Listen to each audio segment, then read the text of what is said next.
Como estruturas internacionais podem tomar conta de pessoas, dos seus clientes, de vocês mesmos ou de membros da família quando ninguém mais estiver aí ou quando a pessoa não tem ninguém que possa cuidar de si, né? Não possa tomar conta de si nos últimos momentos da vida. Olá, pessoal. Meu nome é Alexandre Reg, eu sou advogado, moro em Genebra, na Suíça, e aqui nesse canal nós falamos muito sobre proteção e planejamento patrimonial internacional. Se você gosta desse conteúdo, se você acha que esse conteúdo pode ajudar outras pessoas, eu te peço que deixe um like ou então compartilhe com pessoas que possam aproveitar.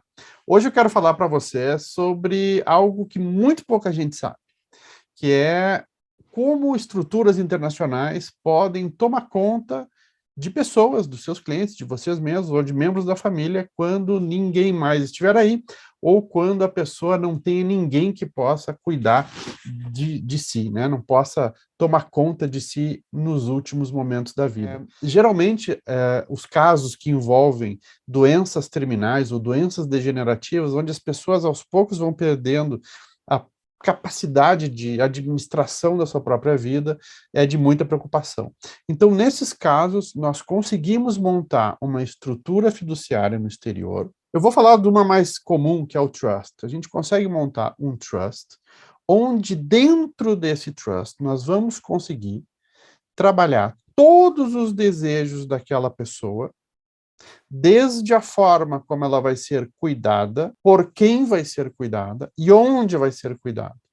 E como estes cuidados, que provavelmente vão ensejar custos, vão ser cumpridos de acordo com a capacidade financeira daquele patrimônio, sem que haja um abuso, um desvio ou um furto daqueles bens por uma outra pessoa ou outras pessoas que possam ser próximas ou distantes daquela família, daquele indivíduo. Eu tenho casos onde justamente a preocupação da pessoa é ou porque é sozinha, ou seja, não tem descendentes, não tem mais ascendentes, ou porque tem uma relação complicada com os parentes próximos, com a família próxima, e não gostaria que esses parentes, ou esses amigos, ou essas pessoas que estão no seu entorno, tomassem as decisões quando ela não mais possa fazê-lo.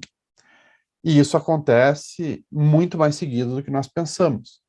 Para isso, nós conseguimos montar uma estrutura onde nós podemos, desde criar um conselho técnico ou médico para que acompanhem aquele paciente, que é o nosso cliente, nos seus últimos anos ou durante toda a sua vida enquanto estiver viva.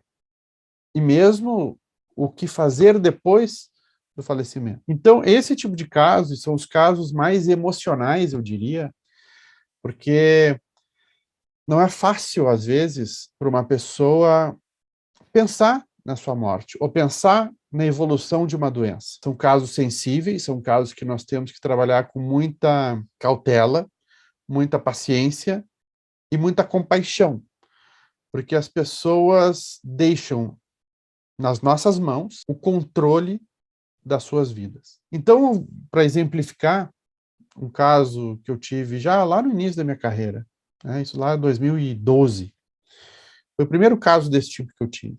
E não era com o Brasil, era com o México, mas pouco importa, isso pode acontecer em qualquer lugar do mundo.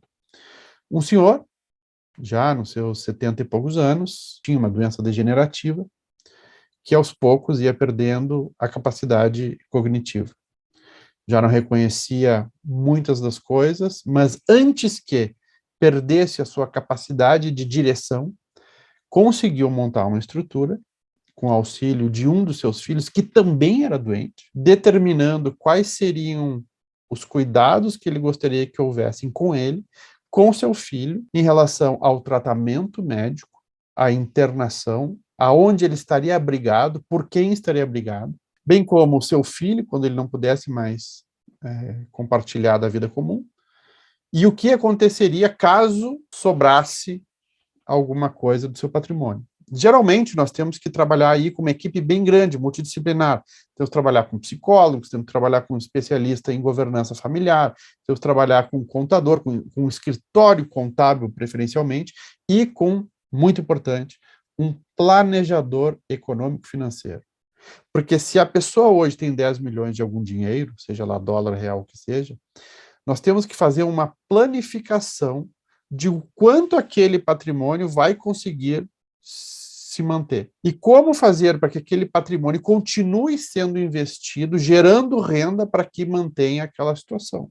Então, além de todos os profissionais que eu citei anteriormente, nós ainda temos que ter em conta que tem que ser empregado uma estrutura financeira, uma estrutura junto a uma instituição financeira, um family office ou um asset management, para gerir esse patrimônio financeiro, para que não haja perda, para que não haja uma atividade ilegal, como um furto ou um desvio.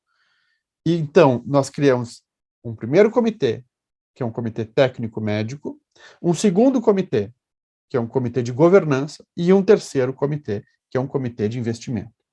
Com esses 3 comitês dentro dessa estrutura, e eu sei que para você que talvez esteja ouvindo isso pela primeira vez, possa parecer assim, gente, Alexandre, que troço complicado. Eu vou dizer, isso é muito menos complicado do que você imagina, e menos ainda complicado do que deixar aquela pessoa ao léu, tem que aquela pessoa aqueça sobre se é ou não é o que ela gostaria que fosse feito com seu patrimônio e consigo, com seus cuidados. De novo, parece complicado, mas é muito menos complicado do que deixar a situação como está, e é menos complicado do que você imagina do ponto de vista de formatação. O mais difícil de tudo isso é a reunião desses diferentes profissionais e quem é que vai coordenar esta relação. Porque, por exemplo, se nós estamos falando desse senhor que eu cuidei, que tinha seus 70 e poucos anos. É fácil trabalhar com um caso desse, porque na época, né, uns anos atrás, eu tinha bem menos idade que eu tenho hoje, e a minha sobrevida era maior do que ela é hoje. Estamos falando aí de 10 anos no futuro. Agora, se nós estamos falando de um cliente mais jovem, nos seus 30, 40 anos, ou da mesma idade que eu tenho, nós temos que pensar, poxa, tenho que pensar numa sucessão, se é que eu estaria coordenando, arquitetando todas essas atividades. Eu teria que pensar também na minha sucessão. Como eu, enquanto planejador, possa ser substituído caso aconteça alguma coisa comigo. Sempre há, em toda a formatação de um planejamento patrimonial internacional, uma regra de sucessão, tanto para trustee, quanto para o planejador, quanto para o contador, qualquer elemento que vá trabalhar junto na formatação daquele planejamento, tem que ter uma regra de sucessão. E isso nós incluímos dentro da estrutura. Agora eu pergunto para você, o que você poderia fazer hoje, por exemplo, no Brasil, se tivesse um cliente que tem uma doença degenerativa e que em um ano e meio vai perder totalmente a capacidade de governar a sua vida. Mas que essa pessoa hoje tem a capacidade de dizer, eu gostaria de ser tratado pela equipe médica do Dr. Fulano de Tal, pelo hospital tal, no hospital tal, ou então na casa de repouso XYZ. Como nós poderíamos coordenar isso de forma que exista um terceiro que administre isso, não interessado economicamente, não sujeito a regras que estão no Brasil, do ponto de vista de tutela e curatela, tá? Mas que nós possamos fazer com que este patrimônio seja administrado de forma correta, de forma eticamente comprometida com aqueles desejos do instituidor, né? E com segurança jurídica caso sobrevenha alguma coisa no país. Para isso, nós podemos hoje, para qualquer pessoa que está no Brasil, utilizar uma estrutura internacional em outro país. E essas estruturas, neste caso, eu poderia usar um trust, poderia usar uma fundação de interesse privado, poderia usar até, em alguns casos, uma holding internacional. Menos efetivo, mas poderia.